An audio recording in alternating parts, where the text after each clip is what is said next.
Hello everyone, welcome to the channel. और हमने class 10th की केमिस्ट्री के चैप्टर नंबर 1 में थोड़ा बहुत पढ़ा दिया था कि रासायनिक अभिक्रिया किसे कहते हैं। What is chemical reaction, what is chemical reaction की रासायनिक अभिक्रिया किसे कहते हैं। तो हमने लास्ट वीडियो में आपको बताया था कि ऐसी अभिक्रिया जिसमें रासायनिक परिवर्तन होता है, ऐसी अभिक्रिया जिसमें रासायनिक परिवर्तन होता है उसे रासायनिक अभिक्रिया ही कहते हैं। ठीक है। और हम आज इस वीडियो में हम डिस्कस करेंगे कि हमें क्लास 10th केमिस्ट्री के चैप्टर नंबर 1 की पार्ट 2 वीडियो में क्या क्या पढ़ना है। ठीक है, चलिए समझने की कोशिश करते हैं।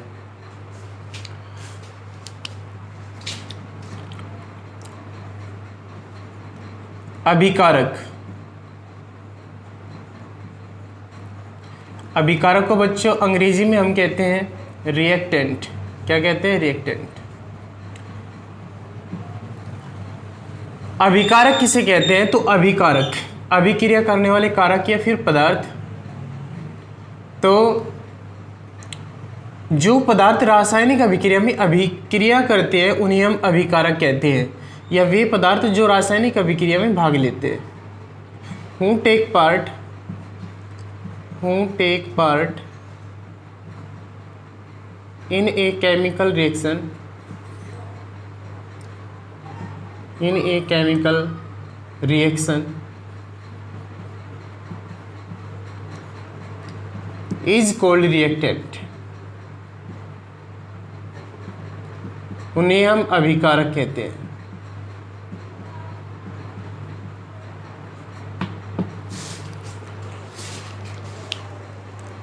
तो बच्चों, वे पदार्थ जो रासायनिक अभिक्रिया में भाग लेते हैं उन्हें हम अभिकारक कहते हैं, या फिर किसी भी रासायनिक अभिक्रिया में अभिक्रिया करने वाले पदार्थों को अभिकारक कहते हैं। जो पदार्थ आपस में अभिक्रिया करते हैं और अभिक्रिया करके नए पदार्थ बनाते हैं उन पदार्थों को हम कहते हैं अभिकारक।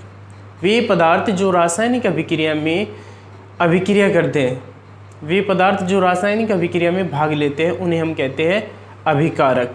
वे पदार्थ जो रासायनिक अभिक्रिया में भाग लेते हैं उन्हें हम कहते हैं अभिकारक, रिएक्टेंट। तो who take part in chemical reaction is called reactant. जैसे जब हम सोडियम कार्बोनेट के जलीय विलयन में in liquid solution carbon dioxide gas को पासिंग कराएंगे, ठीक है, जब सोडियम कार्बोनेट की जलीय विलयन में कार्बन डाइऑक्साइड गैस को प्रवाहित किया जाता है तो हमें बेकिंग सोडा प्राप्त होता है। क्या प्राप्त होता है? Baking soda, NaHCO3, baking soda कहते हैं इसको, बेकिंग सोडा, या फिर ईटिंग पाउडर, इसे ही कहते हैं हम ईटिंग पाउडर। क्या कहते हैं बच्चों? Eating powder.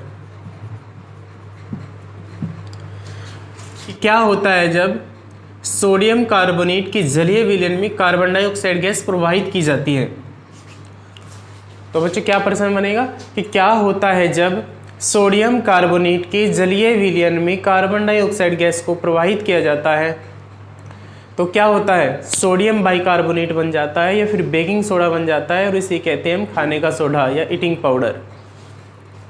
देखिए, जब हम सोडियम कार्बोनेट के जलीय विलयन में कार्बन डाइऑक्साइड गैस को प्रवाहित करेंगे तो क्या बनेगा? बेकिंग सोडा बनेगा, ईटिंग पाउडर बनेगा। ठीक है, यहाँ पे क्या है? Na2CO3, ये है सोडियम कार्बोनेट, इसे कहते हैं हम वॉशिंग सोडा। सोडियम कार्बोनेट को क्या कहते हैं? वॉशिंग सोडा, कपड़े धोने वाला सोडा।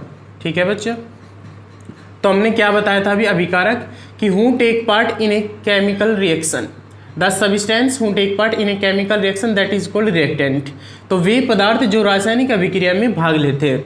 यहाँ पे सोडियम कार्बोनेट, जल एंड कार्बन डाइऑक्साइड गैस ने रासायनिक अभिक्रिया में भाग लिया, इसलिए तीनों की तीनों क्या है? अभिकारक। ये भी अभिकारक है, ये भी, इसमें 3 अभिकारक है। ठीक है, तो वे पदार्थ जो रासायनिक अभिक्रिया में भाग लेते हैं उन्हें हम कहते हैं अभिकारक। और किसी भी रासायनिक अभिक्रिया में बनने वाले नए पदार्थ को हम कहते हैं प्रोडक्ट। क्या कहते हैं बच्चों? प्रोडक्ट। इसे हिंदी में कहते हैं हम उत्पाद। तो the substance which are forming new substance that is called product. वे पदार्थ जो नए पदार्थ बन जाते हैं किसी भी रासायनिक अभिक्रिया में, या किसी भी रासायनिक अभिक्रिया में बनने वाले नए पदार्थ को हम कहते हैं प्रोडक्ट। जो नई सब्सटेंस बनते हैं दो या दो से अधिक पदार्थों की क्रिया से, या दो या दो से अधिक अभिकारकों की क्रिया से, उन्हें हम कहते हैं प्रोडक्ट। ठीक है, तो उम्मीद करता हूँ आपकी ये समझ में आ गया होगा। चलिए नेक्स्ट इक्वेशन के माध्यम से देख लेते हैं। जैसे when magnesium ribbon burn in air gives us magnesium oxide. ठीक है, अब यहाँ पे OK2 अणु है तो यहाँ पे भी तो 2 ही होना चाहिए, तो इसलिए हमने 2 लगा दी। तो Mg के 2 होगी साइड में, तो यहाँ पे भी 2 ही करो। ठीक है, अब दोनों साइड में सभी तत्वों के जो मॉलिक्यूल है वो बिल्कुल सेम हो गए। ठीक है, तो इसमें इस अभिक्रिया में जो मैग्नीशियम में ये पार्टिसिपेट कर रहा है और ऑक्सीजन ये पार्टिसिपेट कर रहा है, तो इसलिए ये क्या है, अभिकारक है। वे पदार्थ जो रासायनिक अभिक्रिया में भाग लेते हैं उन्हें हम कहते हैं अभिकारक। ये अभिकारक है, अभिकारक। ठीक है, ये ऑक्सीजन भी अभिकारक है, ये मैग्नीशियम भी अभिकारक है, और इनकी क्रिया से बनने वाला जो नया पदार्थ है इसे कहते हैं हम उत्पाद, इसे कहते हैं हम प्रोडक्ट। उम्मीद करता हूँ ये आपकी समझ में आ गया। नेक्स्ट देखते हैं, एक अमोनिया गैस बनाने की हैबर विधि होती है। क्या होती है, हैबर मेथड। तो हैबर विधि से, हैबर मेथड से हम अमोनिया गैस को किस प्रकार तैयार करेंगे वो भी देख लेते हैं।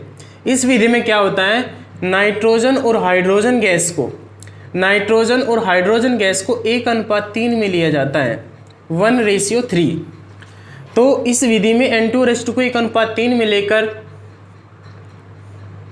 200 वायुमंडलीय दाब पर, 200 वायुमंडलीय दाब पर उचित उत्प्रेरक Fe की उपस्थिति में 450 डिग्री सेंटीग्रेड ताप पर, 450 डिग्री सेंटीग्रेड ताप पर गर्म करने पर बच्चों हमें अमोनिया गैस प्राप्त होती है।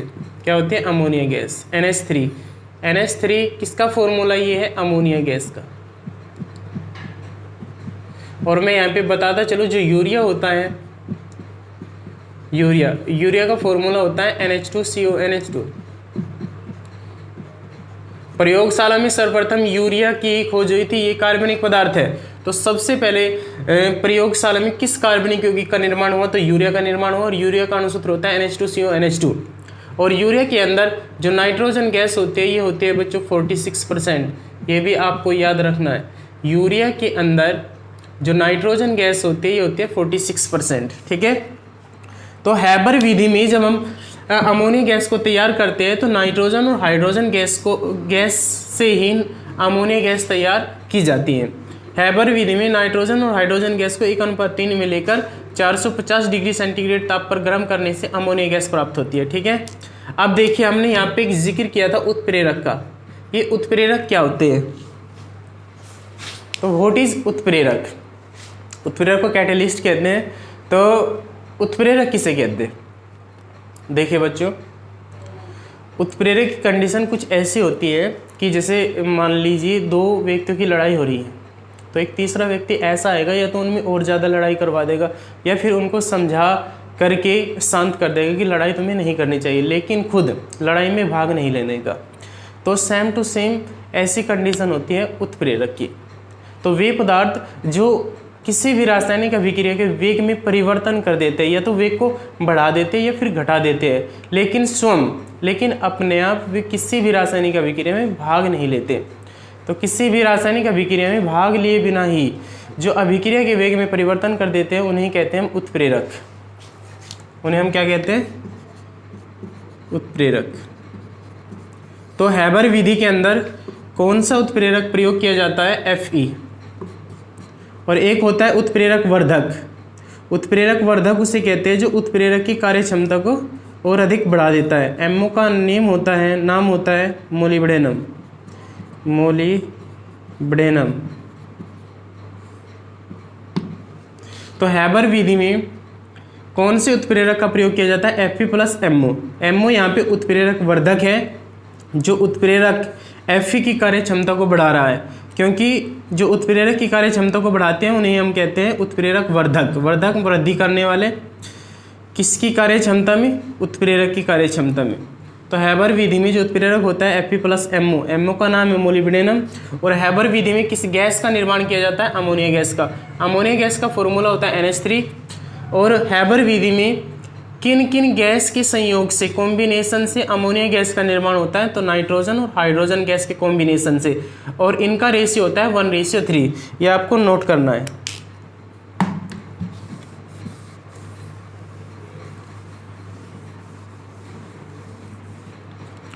देखिए, एक होता है पोटेशियम क्लोराइड KClO3। जब इसको हम गर्म कर देंगे तो हमें पोटेशियम क्लोराइड प्राप्त होगा, और प्लस में ये 2O3 है तो 3O2 ऑक्सीजन गैस रिलीज हो जाएगी। तो देखिए, किसी भी रासायनिक अभिक्रिया में जो भाग ले रहा है पदार्थ उसे कहते हैं हम अभिकारक। तो ये पोटेशियम क्लोराइड जो है ये अभिकारक है, और इसकी क्रिया से जब इसको गर्म किया पोटेशियम क्लोराइड और ऑक्सीजन गैस रिलीज हुई तो इन्हें कहते हैं हम प्रोडक्ट, इन्हें कहते हैं हम उत्पाद। ठीक है, या तीर के निशान से जो ये एरो का चिन्ह होता है राइट हैंड साइड में होता है, राइट हैंड साइड में होता है प्रोडक्ट, और लेफ्ट हैंड साइड में होता है रिएक्टेंट। एरो की जो लेफ्ट हैंड साइड होता है ये होता है रिएक्टेंट। इसे हिंदी में कहते हैं अभिकारक।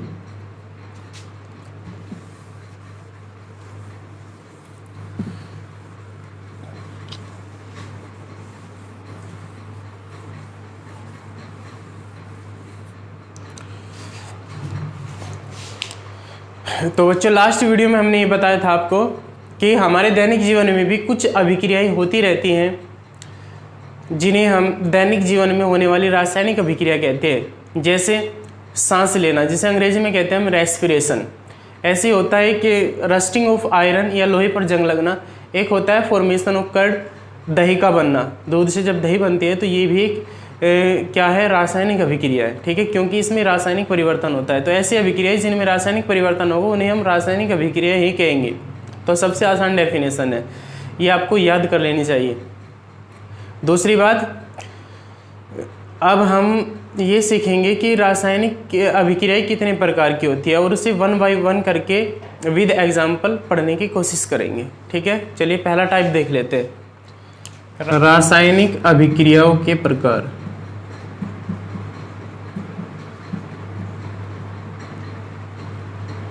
रासायनिक अभिक्रियाओं के प्रकार।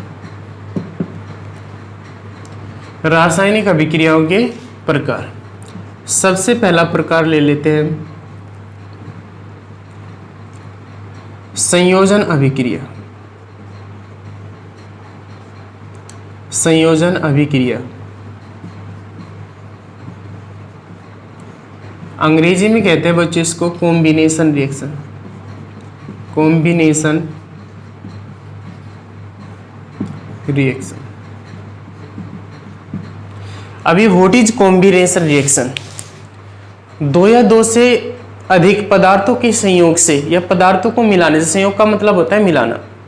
तो जब हम किसी भी रासायनिक अभिक्रिया में दो या दो से अधिक पदार्थों की क्रिया से केवल एक उत्पाद बनाएंगे, केवल एक प्रोडक्ट बनाएंगे, तो वह अभिक्रिया कहलाएगी संयोजन अभिक्रिया या फिर कॉम्बिनेशन रिएक्शन। ठीक है, तो किसी भी रासायनिक अभिक्रिया में जब दो या दो से अधिक पदार्थ आपस में क्रिया करेंगे और केवल एक उत्पाद बनाएंगे तो वह अभिक्रिया होती है संयोजन अभिक्रिया। विद एग्जांपल देख लेते हैं इसको।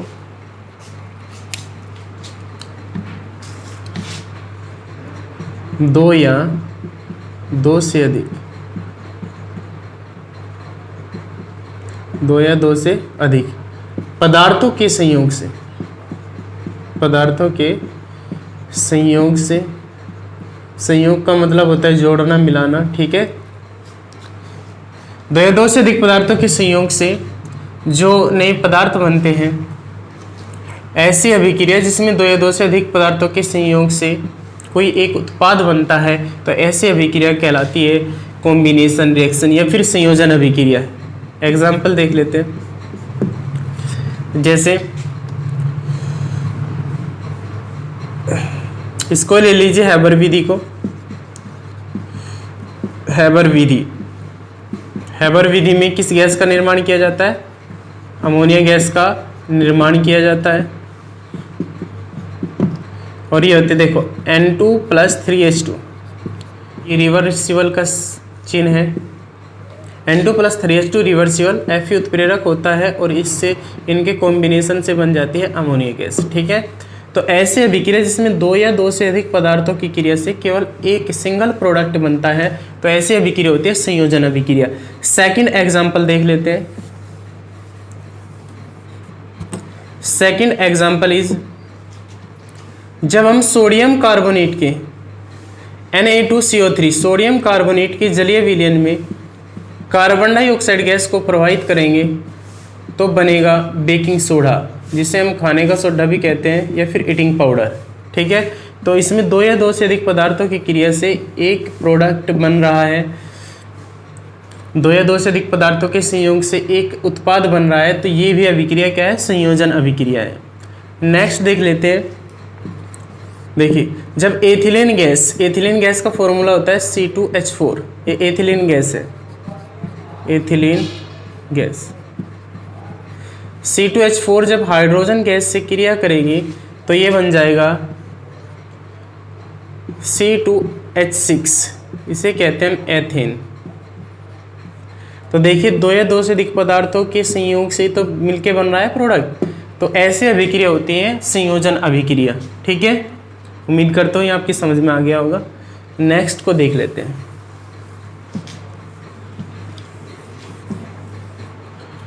नेक्स्ट टाइप इज वियोजन अभिक्रिया।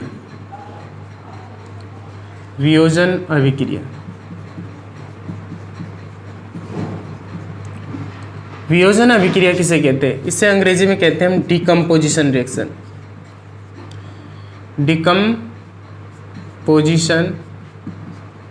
Decomposition reaction.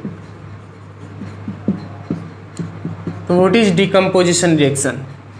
वियोजन का मतलब होता है तोड़ना या फिर अलग करना। ठीक है, इसे ही कहते हैं हम अपघटन अभिक्रिया। इसका दूसरा नाम है अपघटन अभिक्रिया। अपघटन अभिक्रिया, इसे क्या कहते हैं? अपघटन अभिक्रिया। ठीक है बच्चे, तो ऐसी अभिक्रिया वियोजन अभिक्रिया किसे कहते हैं? ऐसी अभिक्रिया जिसमें कोई एक पदार्थ या एक अभिकारक दो या दो से अधिक पदार्थों में टूट जाता है, अपघटित हो जाता है, तो ऐसी अभिक्रिया कहलाती है वियोजन अभिक्रिया या फिर डिकम्पोजिशन रिएक्शन। जैसे जब हम पोटेशियम क्लोरेट को गर्म करेंगे, तो ये दो या दो से अधिक प्रोडक्ट में या पदार्थों में टूट जाएगा। जैसे इससे बनेगा, देखो 2KCl निकल जाएगा, प्लस 2O3 था तो 3O2 ऑक्सीजन गैस रिलीज हो जाएगी। तो ये किस प्रकार की अभिक्रिया है? ये एग्जाम्पल है वियोजन अभिक्रिया का। वियोजन अभिक्रिया क्यों है? क्योंकि इसमें एक पदार्थ दो या दो से अधिक पदार्थों में टूट रहा है। ऐसे ही जब हम खाने के सोडे को या सोडियम बाइकार्बोनेट को गर्म करेंगे तो यह भी दो या दो से अधिक पदार्थों में स्प्लिट हो जाएगा, टूट जाएगा। Na2CO3 प्लस H2O और plus carbon dioxide gas release हो जाएगी। ठीक है, तो जब खाने के सोडे को गर्म किया जाता है तो कौन सी गैस रिलीज होती है? यहाँ से क्वेश्चन बन सकता है कॉम्पिटिटिव एग्जाम्स के पॉइंट ऑफ व्यू से, कार्बन डाइऑक्साइड गैस। ठीक है, तो वियोजन अभिक्रिया उसे कहेंगे जब कोई एक पदार्थ दो या दो से अधिक पदार्थों में टूट जाता है। ऐसी अभिक्रिया जिसमें कोई एक पदार्थ या एक अभिकारक दो या दो से अधिक पदार्थों में टूट जाता है, तो ऐसी अभिक्रिया होती है वियोजन अभिक्रिया, और इसी को कहते हैं हम अपघटन अभिक्रिया। चलिए नेक्स्ट टाइप देख लेते हैं।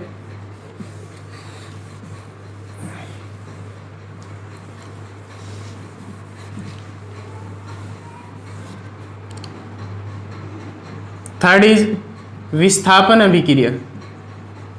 विस्थापन अभिक्रिया, देखिए उसको समझते हैं। विस्थापन का मतलब होता है अलग करना, अलग करना। ठीक है, अब अलग क्या होगा वो देख लेते हैं। विस्थापन अभिक्रिया, ऐसी अभिक्रिया विस्थापन अभिक्रिया किसको कहेंगे? ऐसी अभिक्रिया जिसमें जो मोर रिएक्टिव एलिमेंट होता है, अधिक क्रियाशील धातु होती है, वो कम क्रियाशील धातु को उसके विलयन से अलग कर देती है। ठीक है, यहाँ पे आपको स्क्रीन में दिखाई दे रही होगी बोर्ड पर कि कौन कौन सी धातु अधिक क्रियाशील है, कौन कौन सी कम क्रियाशील है, क्योंकि जो ये चार्ट है ये है धातु की क्रियाशीलता का घटता क्रम। जो धातु इस चार्ट में सबसे ऊपर है वो ज़्यादा क्रियाशील है और जो नीचे है वो कम क्रियाशील है। तो अधिक क्रियाशील धातु कम क्रियाशील धातु को उसके विलयन से अलग कर देती है, ये आपको याद रखना है। ठीक है, तो बात करते हैं विस्थापन अभिक्रिया की। ऐसी अभिक्रिया जिसमें अधिक क्रियाशील धातु कम क्रियाशील धातु को उसके विलयन से अलग कर देती है। ऐसी अभिक्रिया जिसमें अधिक क्रियाशील धातु कम क्रियाशील धातु को उसके विलयन से अलग कर देती है। The reaction in which more reactive element displace less reactive element from its solution. The reaction in which जिसमें मोर रिएक्टिव एलिमेंट अधिक क्रियाशील तत्व डिस्प्लेस अलग कर देता है less reactive elements from its solution, that is called displacement reaction. उसे ही कहते हैं हम विस्थापन अभिक्रिया। ऐसी अभिक्रिया जिसमें अधिक क्रियाशील धातु कम क्रियाशील धातु को उसके विलयन से अलग कर देती है, तो ऐसी अभिक्रिया को कहते हैं विस्थापन अभिक्रिया। या फिर अंग्रेजी में हम कैसे बोलेंगे? The reaction in which more reactive element displace less reactive element from its solution, that is called displacement reaction. चलिए विद एग्जाम्पल से समझ लेते हैं। जैसे देखिए, लोहा अधिक क्रियाशील होता है कॉपर से, और यहाँ पे कॉपर का सॉल्यूशन लेंगे हम, कॉपर सल्फेट। तो हमने अभी बताया ऐसे अभिक्रिया जिसमें अधिक क्रियाशील धातु कम क्रियाशील धातु को उसके विलयन से अलग कर देती है। यहाँ पे जो कॉपर है ये कम क्रियाशील है, कम क्रियाशील। तो the reaction in which more reactive element displace less reactive element from its solution, that is called displacement reaction. ऐसी अभिक्रिया जिसमें अधिक क्रियाशील धातु कम क्रियाशील धातु को उसके विलयन से अलग कर देती है, तो ऐसे अभिक्रिया को कहते हैं विस्थापन अभिक्रिया। तो कॉपर सल्फेट में से कॉपर अलग हो जाएगा, ये सल्फेट Fe के साथ में लग जाएगा, FeSO4 + Cu।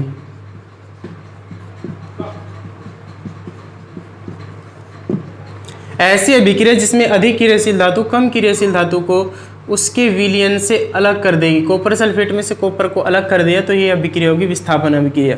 ठीक है, सेकंड एग्जांपल ले लेते हैं इसका। सेकंड एग्जांपल इज, जैसे जिंक धातु लोहे से अधिक क्रियाशील है, तो जिंक FeSO4 से क्रिया करके Fe को अलग कर देगा। जिंक जो होता है Fe से अधिक क्रियाशील है, तो जिंक जो होता है FeSO4 सॉल्यूशन से क्या कर दे? FeSO4 में से Fe को अलग कर देगा और ये सॉल्यूशन तैयार हो जाएगा ZnSO4, जिंक सल्फेट। क्या हो जाएगा? Zinc sulphate. तो ऐसे अभिक्रिया जिसमें अधिक क्रियाशील धातु कम क्रियाशील धातु को उसके विलयन से अलग कर रही है, ऐसे अभिक्रिया कहलाती है विस्थापन अभिक्रिया। सेकंड एग्जांपल देख लेते हैं इसका। जैसे पोटेशियम है, क्या है? पोटेशियम। और पोटेशियम जब CuSO4 से रिएक्शन करेगा, पोटेशियम धातु जो है वो कॉपर से ज़्यादा क्रियाशील है, पोटेशियम कॉपर सल्फेट से क्रिया करेगा, तो पोटेशियम यहाँ पे है SO4, तो पोटेशियम सल्फेट का फॉर्मूला होता है K2SO4। अब यहाँ पे K 2 मॉलिक्यूल है, तो यहाँ पे भी 2 करो, तो 2K + CuSO4 = K2SO4 + Cu। तो ऐसे अभिक्रिया जिसमें अधिक क्रियाशील धातु कम क्रियाशील धातु को उसके विलयन से अलग करेगी, वो होगी विस्थापन अभिक्रिया। ऐसे अभिक्रिया जिसमें अधिक क्रियाशील धातु कम क्रियाशील धातु को उसके विलयन से अलग कर देती है, तो ऐसे अभिक्रिया होते हैं विस्थापन अभिक्रिया। उम्मीद करता हूँ ये भी आपको विद एग्जांपल समझ में आ गया होगा बहुत अच्छे तरीके से। ठीक है, नेक्स्ट को देख लेते हैं।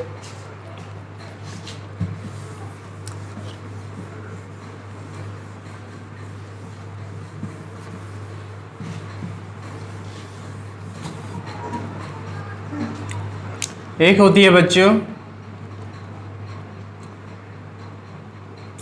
स्मिट अभिक्रिया। स्मिट अभिक्रिया, देखिए स्मिट अभिक्रिया किसे कहते हैं या स्मिट अभिक्रिया क्या है? देखिए, जब दो अम्ल परस्पर अभिक्रिया करते हैं, जब दो अम्ल परस्पर अभिक्रिया करेंगे तो ऐसे अभिक्रिया को कहेंगे हम स्मिथ अभिक्रिया। ये दो अम्लों की परस्पर अभिक्रिया को ही हम कहते हैं स्मिथ अभिक्रिया। दो अम्लों की पारस्परिक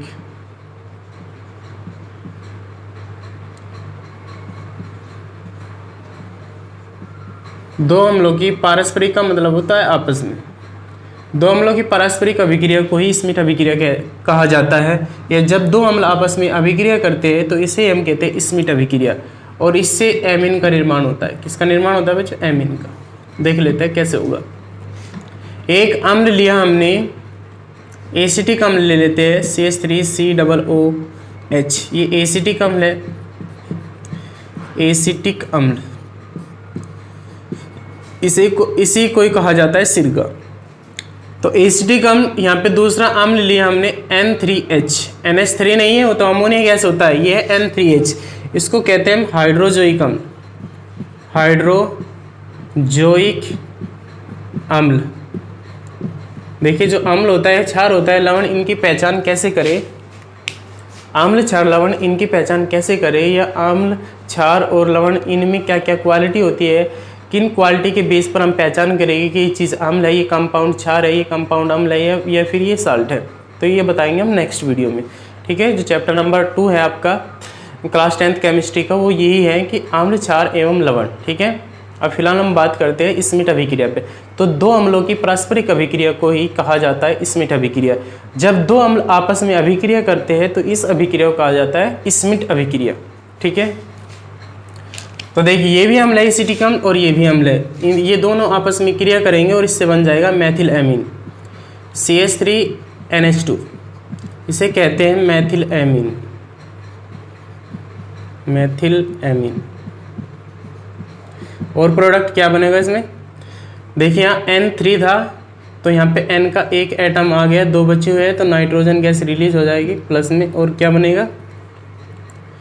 CO है ना, तो CO2 कार्बन डाइऑक्साइड गैस भी रिलीज हो जाएगी। ठीक है, तो स्मिथ अभिक्रिया के बेस्ट एग्जांपल है CH3COOH plus N3H is equal to CH3NH2 plus N2 plus CO2। तो जब दो अम्ल परस्पर अभिक्रिया करते हैं, जब दो अम्ल आपस में अभिक्रिया करते हैं तो इसी कहा जाता है स्मिथ अभिक्रिया। नेक्स्ट टाइप देख लेते हैं।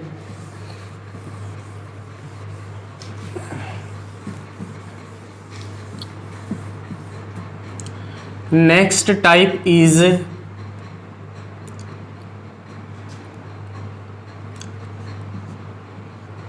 ऊष्माक्षेपी अभिक्रिया। ऊष्माक्षेपी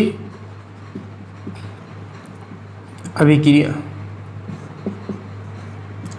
बोर्ड एग्जाम के पॉइंट ऑफ व्यू से वेरी मोस्ट इंपॉर्टेंट क्वेश्चन है ये। ऊष्माक्षेपी अभिक्रिया किसे कहते हैं? देखिए ऊष्मा एक प्रकार की ऊर्जा होती है और क्षेपी का मतलब होता है निकलना। क्षेपी का मतलब क्या होता है? निकलना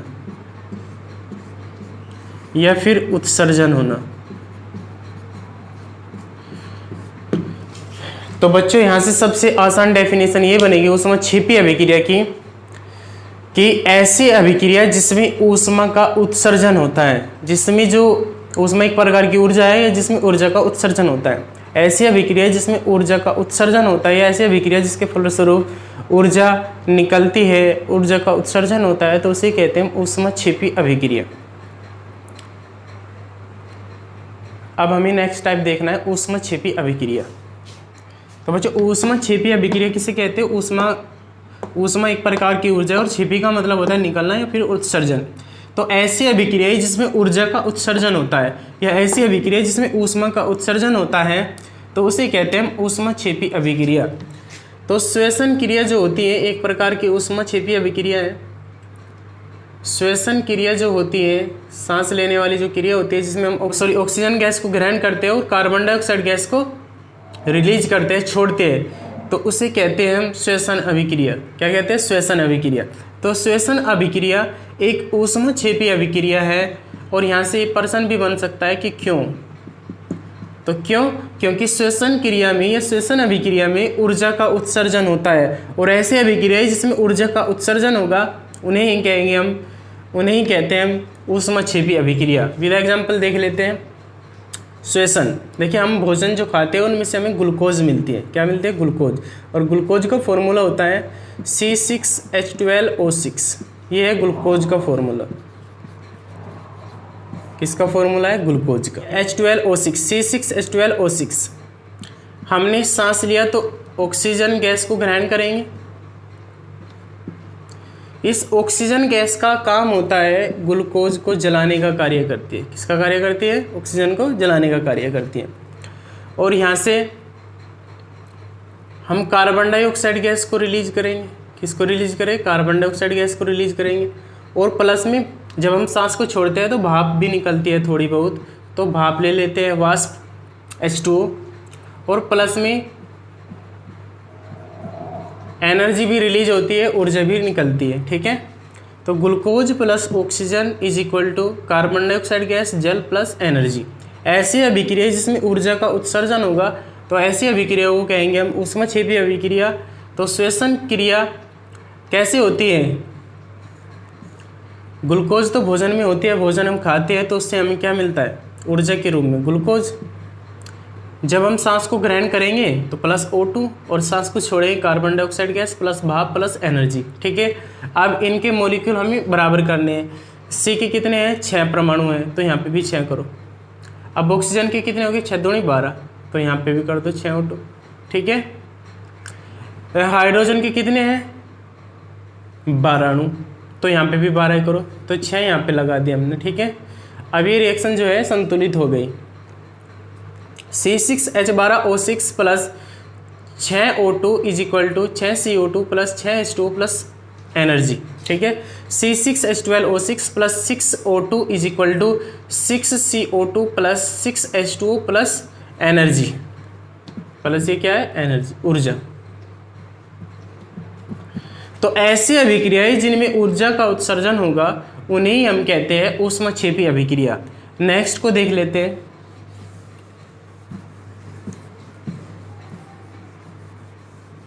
देखिए, जब अम्ल और क्षार आपस में क्रिया करते हैं, जब अम्ल और क्षार आपस में क्रिया करते हैं तो बनने वाला एक सॉलिड पदार्थ होता है जिसे हम बच्चों कहते हैं लवण। और प्लस में जल भी बनता है और प्लस में ऊर्जा भी निकलती है। ठीक है, ऊर्जा का उत्सर्जन भी होता है इस अभिक्रिया में।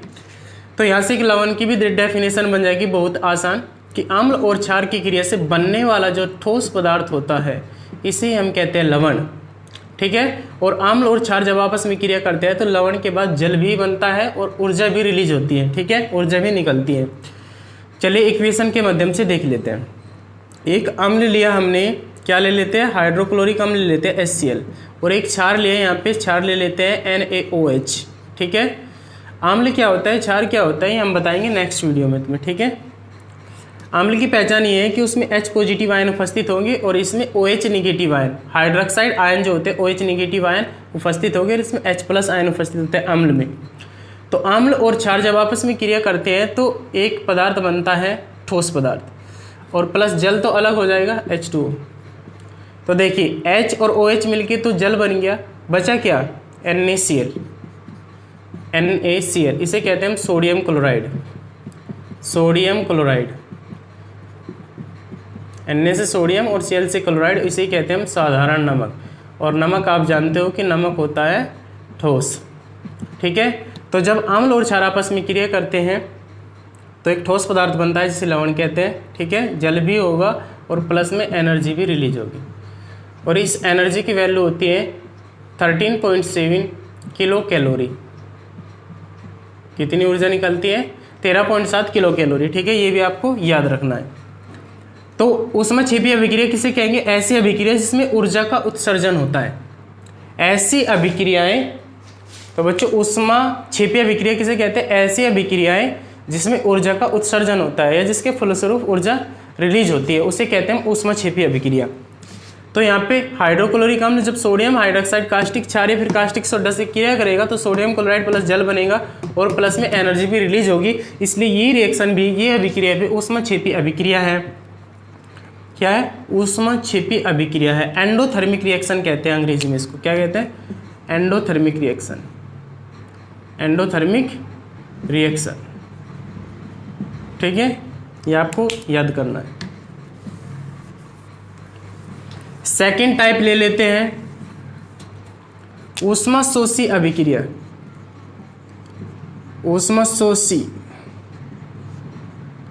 ऊष्माशोषी अभिक्रिया, इसे कहते हैं हम एक्सोथर्मिक रिएक्शन। क्या कहते हैं बच्चों? Exothermic reaction.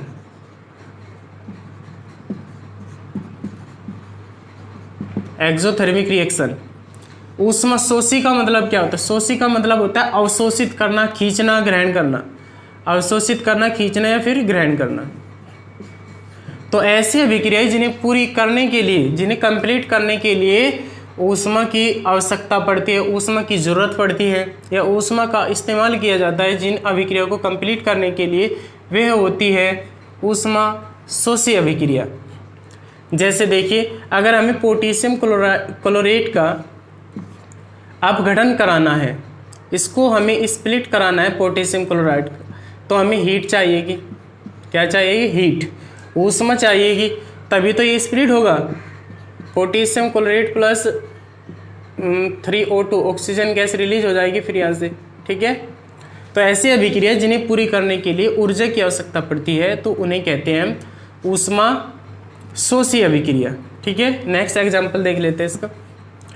ऐसे जैसे होता है सिल्वर क्लोराइड। क्या होता है बच्चों? Silver chloride. ऐसे जैसे होता है बच्चों सिल्वर क्लोराइड। सिल्वर क्लोराइड जो होता है, इसे अभिक्रिया कंप्लीट कराने के लिए सूर्य के प्रकाश की ज़रूरत पड़ती है, सनलाइट। ये अभिक्रिया होती है सनलाइट में ही, सूर्य के प्रकाश में। तो इससे क्या होता है? इससे सिल्वर बनता है, रजत कहते हैं जिसको हम। Silver plus chlorine gas release होगी यहाँ से। ठीक है, और Ag के 2 एटम है, तो यहाँ पे भी 2 लगाना पड़ेगा हमें। ठीक है, तो देखिए इसमें सूर्य के प्रकाश के बिना ये अभिक्रिया पूरी नहीं हो सकती, इसलिए ये क्या है? ऊष्माशोषी अभिक्रिया है। क्या है? ऊष्माशोषी अभिक्रिया है। ऐसे ही होता है दूसरी reaction 2AgBr is equal to 2Ag plus Br2। इन दोनों की दोनों ये भी सनलाइट में होती है, सूर्य के प्रकाश के बिना या फिर सनलाइट के बिना।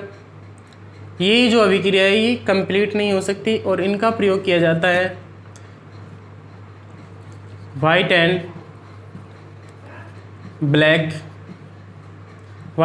ब्लैक फोटोग्राफी में इनका यूज किया जाता है। ये दो रिएक्शनों का प्रयोग कहाँ किया जाता है? वाइट सफ़ेद एंड ब्लैक काली, श्वेत एंड काली फोटोग्राफी में किन का प्रयोग किया जाता है? सिल्वर क्लोराइड का और सिल्वर ब्रोमाइड का। ठीक है, ये भी आपको नोट करना है। ये दोनों की दोनों जो अभिक्रिया है ये ऊष्माशोषी अभिक्रिया है। तो ऊष्माशोषी अभिक्रिया देखिए, इसमें भी सूर्य के प्रकाश की आवश्यकता पड़ रही है, इसमें भी सूर्य के प्रकाश की जरूरत पड़ रही है। तो ऐसी अभिक्रिया जिसमें आवश्यकता पड़ती है ऊर्जा की, या तो ऊष्मा के रूप में या फिर प्रकाश के रूप में या फिर इलेक्ट्रिसिटी के रूप में, जिसमें ऊर्जा की आवश्यकता पड़ेगी, वो ऊष्माशोषी अभिक्रिया ही होगी। एक वेरी मोस्ट इंपॉर्टेंट एग्जाम्पल ले लेते हैं, प्रकाश संश्लेषण अभिक्रिया। प्रकाश संश्लेषण अभिक्रिया, इसे कहते हैं फोटोसिंथेसिस रिएक्शन। इसे क्या कहते हैं बच्चों? Photosynthesis reaction. प्रकाश संश्लेषण की अभिक्रिया वह अभिक्रिया होती है जिसके द्वारा पेड़ पौधे अपना भोजन बनाते हैं। तो the reaction in which plants make their own food with the help of carbon dioxide gas, water and sunlight. तो जिसमें पेड़ पौधे अपना भोजन बनाएंगे उन्हें हम कहेंगे फोटोसिंथेसिस, उसे हम कहते हैं प्रकाश संश्लेषण की अभिक्रिया। वह अभिक्रिया जिसमें पेड़ पौधे अपना भोजन कार्बन डाइऑक्साइड गैस, जल एंड सूर्य के प्रकाश से अपना भोजन बनाते हैं, तो वह अभिक्रिया होती है प्रकाश संश्लेषण। इसे कोई कहते हैं अंग्रेजी में फोटोसिंथेसिस। ठीक है, चलिए इसको समझने की कोशिश कर लेते हैं। हमने क्या बताया? ऐसी अभिक्रिया जिसके द्वारा प्लांट्स, जो पेड़ पौधे होते हैं, वो अपना भोजन स्वयं बनाते हैं, तो ये होती है प्रकाश संश्लेषण की अभिक्रिया। और इस अभिक्रिया में आवश्यकता पड़ती है कार्बन डाइऑक्साइड गैस की, सूर्य के प्रकाश की और जल की। ठीक है, देखते हैं कैसे।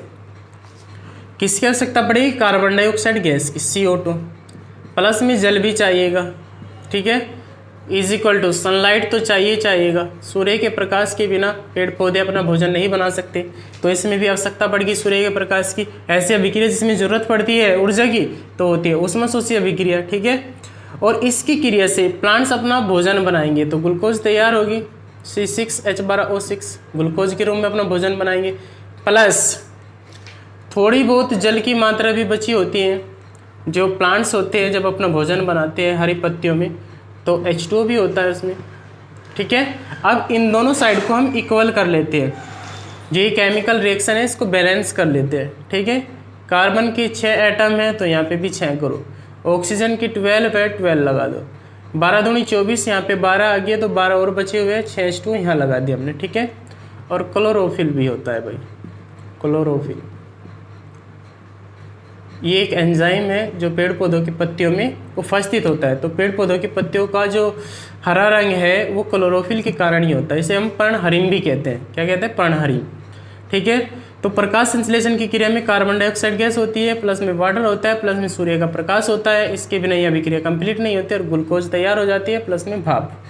तो ऐसी अभिक्रिया जिसमें ऊर्जा की आवश्यकता पड़ रही है वो भी ऊष्मशोषी अभिक्रिया ही है। ये उम्मीद करते हो ये आपकी समझ में आ गया होगा बहुत अच्छे तरीके से।